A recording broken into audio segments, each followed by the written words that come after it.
Welcome to master key TV. Ayodhya Rama మందిరం ఈ పదం తెలియనటువంటి ఇండియన్ వరల్డ్ వైడ్గా ఎక్కడ కూడా కనిపించరు అనుకోవడంలో అతిశయోక్తి కాదు. ఎంతో వ్యయంతో వ్యయ ప్రయాసాల గురించి బీజేపీ గవర్నమెంట్ రామ మందిరాన్ని కట్టిన విషయం అందరికీ తెలిసిందే. అయితే ఈ యొక్క నిర్మాణం సంబంధించిన విషయంలో మనకు తెలియని కోణం ఇంకోటి ఉంది.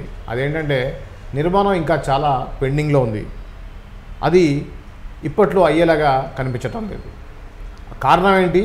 యాక్చువల్గా ఈ మోడీ మూడోసారి ప్రధానమంత్రి అయిన తర్వాత కూడా రామ మందిరం ఇంకా పూర్తి అయ్యేటువంటి పరిస్థితి లేదు అనేటువంటి మాట బయట రావడానికి కారణం ఏంటనే విషయాన్ని దాసరి విజయన్ గారితో మాట్లాడి తెలుసుకుందాం. విజయన్ గారు, మోడీ చాలా ప్రెస్టీజియస్గా తీసుకున్నటువంటి రామాలయం నిర్మాణం ఆగిపోవటం అనేది ఒక సంచలనమైనటువంటి వార్తలానే కనిపిస్తుంది. ఒక మూడోసారి ప్రధానమంత్రి అయినటువంటి బీజేపీ పార్టీ అధికారంలో ఉండగా రామ మందిరం లాంటి ఒక పెద్ద ప్రాజెక్టు ప్రెస్టీజియస్గా తీసుకున్నటువంటి ప్రైడ్ ఆఫ్ ఇండియా లాగా చెప్పబడేటువంటి రామాలయ నిర్మాణం ఆగిపోవటం ఏంటి? దానికి అసలు నిజమైన కారణం ఏంటి? ప్రాణప్రతిష్ఠ తర్వాత తలెత్తిన ప్రాబ్లం ఇది. యాక్చువల్లీ ప్రాణప్రతిష్ఠ చేసిన తర్వాత ఆలయం సంపూర్ణమైపోయింది, పరిపూర్ణమైపోయింది. ఆలయ పనులు రోజు జరుగుతున్నాయి. పూజలు, పురస్కారాలు ఇవన్నీ డైలీ జరుగుతూనే ఉన్నాయి. నెక్స్ట్ మరోవైపు ఈ కన్స్ట్రక్షన్ పనులు ఇవి కూడా కొనసాగాలి. సో గుడిలో పూజలు అందుకునే టైంలో ఈయన గుడి గోపురాన్ని ఎక్కి టపా కొట్టే ఇది ఉండకూడదు. సో ఆ ప్రధాన అర్చకులు ఎవరైతే ఏం చేస్తాడో వాళ్ళు ఏం చేస్తాడో ఒక టైం సెట్ చేశారు. గుడి పలానా 12 గంటలకు ఎప్పుడో వీళ్ళు తాళం వేసి మళ్ళీ సాయంత్రం 6 గంటలకు ఎప్పుడన్నా మళ్ళీ పూజలు స్టార్ట్ చేసే టైంలో ఈ టైంలో మీరు మొలలు కొట్టుకున్నా శిలలు కొట్టుకున్నా శిల్పాలు చెక్కినా ఈ టైంలో ఓకేనా. ఆ టైంలో అక్కడ వేడి విపరీతంగా ఉంటుంది. ఓకే. జనరల్గా వీళ్ళు ఇంతకుముందు ఎలా పనిచేశారంటే పొద్దున్న ఇంత సాయంత్రం ఇంత పనిచేసి మధ్యాహ్నం టైంలో రెస్ట్ తీసుకునేవాళ్ళు, తినేసి కాసేపు. రివర్స్ అయింది. ఇప్పుడు ఆలయ పనులు ప్రాణప్రతిష్ఠ ముందది వాళ్ళు ఇష్టం ఉన్నట్టు ఎక్కడ పడితే అక్కడ అన్ని చెక్కున్నారు. ప్రాణప్రతిష్ఠ జరిగిన తర్వాత ఇక ప్రధాన అర్చకులు వీళ్ళు ఎవరైతే ఉంటారో దాన్ని వీళ్ళని బాబు అట్లా బాబు ఇలా ఈ టైంలో ఇట్లా కుదరదు, అది చేయదు, పూజ చేయడానికి కొట్టొద్దు, ఇవేవి చేయొద్దు. ఆ టైంలో వీళ్ళకి కేటాయించిన టైం ఇంతకుముందు వీడు ఏం చేసేవారు, 1 గంట 2 గంటల వరకు పనిచేసి ఇంత తిని 4-5 ఎండ తగ్గే వరకు అలా పడుకునేవాళ్ళు. ఆ చెట్టుకో పుట్టకో కూలీలు తెలిసిందే కదా పాపం. వాళ్ళు ఎక్కడెక్కడ వివిధ రాష్ట్రాల నుంచి వచ్చారు, 200 మంది కళాకారులను తీసుకొచ్చారు. ఇప్పుడు ఇది తట్టుకోలేక వీళ్ళు ఏం చేశారంటే ప్లస్ ఇంకొకటి అకామిడేషన్, వీళ్ళకి మళ్ళీ అకామిడేషన్ ప్రాబ్లం. అంటే యాక్చువల్గా చెప్పాలి అంటే ఆలయం అంత దేశవ్యాప్తంగా మీరు ప్రసిద్ధికి చెక్కెక్కి ఎలక్షన్ టైంలో కూడా బాగా యూజ్ చేసుకొని దాన్ని ఏదో తెచ్చిపెట్టారు. అయోధ్య రామ మందిరం అనేది ఒక ఎమోషన్ ఇప్పుడు ప్రతి ఒక్కడికి. ఆ ప్రాణప్రతిష్ఠ రోజు చూసుకుంటే మనం హైదరాబాద్లో కూడా అందరు జెండాలు మొత్తం దేశమంతా కాషాయం జెండాలతో కలకలలాడిపోయింది. అట్లాంటి ఎమోషన్ని పనిచేసే కళాకారులను నిజంగా నువ్వు చాలా గొప్పగా చూడాలి. అవును, వాళ్ళందరూ కూడా రేపటి రోజు చరిత్ర చెప్పుకునే కళాకారులు వీళ్ళంతా. ఇప్పుడు మనం ఆ రామప్ప కట్టిన వాళ్ళకి 1000 స్తంభాలు కూడా కట్టిన వాళ్ళు అబ్బా అప్పట్లో ఏం కట్టారు, అజంతా ఎల్లోరా ఏకశిల్పాన్ని చెక్కి ఎలా కట్టారని అంత గొప్పలు మాట్లాడుకుంటున్నాం. బావి, నీళ్ళ బావి గురించి మాట్లాడుకుంటున్నాం, మెట్ల బావి గురించి ఎంత లోపలికి ఎలా తవ్వారు, ఈ గుహలు ఎంత బాగా నిర్మించారు. సో అప్పటి కళాకారులు ఇప్పుడు లేకున్నా ఆ బ్లడ్కి సంబంధించిన కొంతమంది కళాకారులు ఇప్పటి వరకు ఉన్నారు. గౌరవించాలి వాళ్ళకి. నువ్వు ఇంకా మంచి నువ్వు స్టార్ రేంజ్ హోటల్ ఇవ్వు. ఇప్పుడు నువ్వు అయోధ్య ప్రాణప్రతిష్ఠ చేసినప్పటి నుంచి ఇప్పటివరకు ఎన్ని స్టార్ హోటల్స్ వచ్చాయో తెలుసా? బోలెడన్ని వచ్చాయి.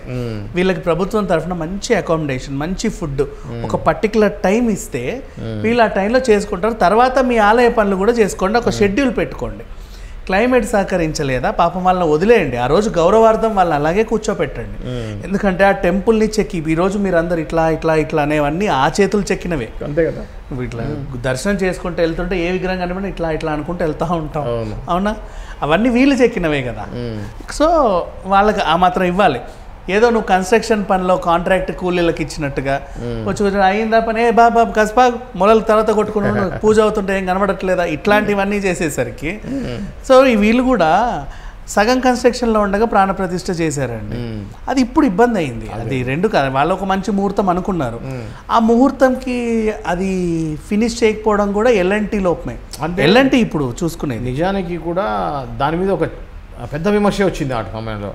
యాక్చువల్గా ఆ టైం కంటే దాని తర్వాత చేయాల్సింది ఎలక్షన్స్ ఉన్నాయి కాబట్టి ఎలక్షన్లకి బీజేపీ ఒక మైలేజ్ రావాలనే ఉద్దేశంతో అడ్వాన్స్గా చేశారు అనేది కూడా ఒక కామెంట్ వచ్చింది. అయితే ఇది ఏదైనా ఆలయం పరిపూర్ణంగా అయిన తర్వాత అన్నీ చూసుకొని గుడి గోపురము ప్రాకారము అవి ఇవి చుట్టు ప్రాకారం అన్నీ చూసిన తర్వాత ఓకే ఇప్పుడు నేను ప్రాణప్రతిష్ఠ చేసుకోవచ్చు. నెంబర్ 1. కొన్ని గుళ్ళకి ఏంటంటే విగ్రహం పెద్దగా ఉంటే తేవడం ఇబ్బంది కాబట్టి గోపురం సగం నిర్మాణంలో ఉండగా పెట్టి తర్వాత పూర్తి చేస్తారు. అవి కూడా మనం చూసాం.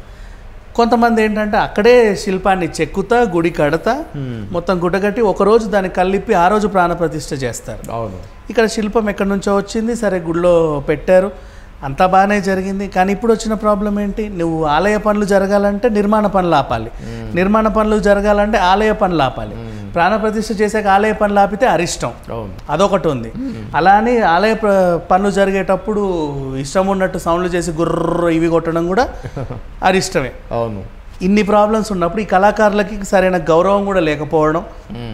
రూపేష్ అంట మిశ్రా ఆయన చూసుకుంటుండు టెంపుల్కి, అయితే ఈయన కూడా వాళ్ళకి సరిగా వాల్యూ ఇవ్వకపోవడం, ఎల్ఎన్టీ సంస్థని పోక్ చేయడం, ఏడు మీ కళాకారులు లేరు తీసుకురండి. ఆయన ఏం చేస్తాడు, ఎల్ఎన్టీ ఎక్కడెక్కడి నుంచో ఎతికైతే తెచ్చారు, వాళ్ళందరూ ఏం చేస్తాంలే వద్దులేరా బాబు ఏదో ఇంటికి వెళ్ళి అక్కడే చేసుకుందామని వాళ్ళందరూ వెళ్ళిపోయారు.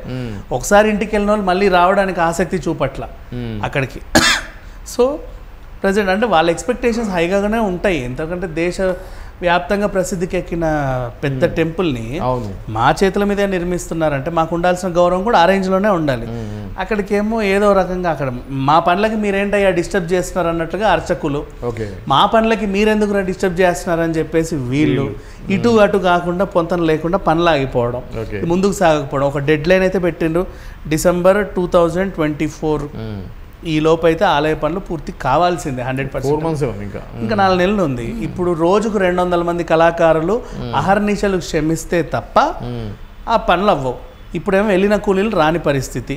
ఇలా కూలీలు వీళ్ళు అంటున్నారు కానీ కూలీలు అనకూడదు, వీళ్ళంతా కళాకారులు, శిల్పాలు చెక్కే మహా కళాకారులు, శిల్పులు. ఇప్పుడు మనం ఓ విగ్రహం చూస్తాం, దాని వాల్యూ 10 రూపాయలు ఉన్నా 100 రూపాయలు ఉన్నా కూడా దాని వెనకాల వాళ్ళ కష్టం ఎంత ఉంటుందో.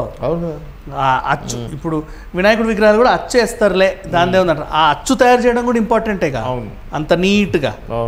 మరి వీళ్ళకే తెలుసు ఏ డీటెయిలింగ్ మిస్ అవ్వకుండా ఎక్కడ ఏం చేయకుండా అంత నీట్గా చేసే శిల్పులు వీళ్ళంతా. వీళ్ళకి సరైన గౌరవం ఇచ్చి సరైన టైం కేటాయిస్తూ, అలానే అర్చకులను కూడా అగౌరవపరచకుండా వాళ్ళకి ఒక టైం కేటాయిస్తూ స్లోగా చేసుకొని ఎక్కువ లేబర్ని తెచ్చుకుంటే మేబీ త్వరగా అయ్యే పరిస్థితి అయితే ఉంది.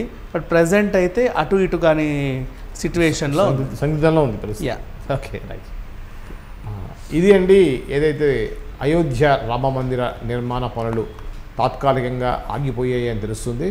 దీని మీద ఖచ్చితంగా ఈ యొక్క కేంద్ర ప్రభుత్వం చాలా సీరియస్గానే ఉంటుందని చెప్పేసి అనుకోవచ్చు. కాకపోతే కాంట్రాక్ట్ కూడా తీసుకుంది ఎవరో కాదు, ఎల్ఎన్టీ సంస్థ బాధ్యత అది కంప్లీట్ చేయడం ఇన్ టైంలో. చూద్దాం మరి ఏం జరుగుతుందో. అంతవరకు చూస్తూనే ఉండండి master key TV. Please like, share and subscribe master key TV.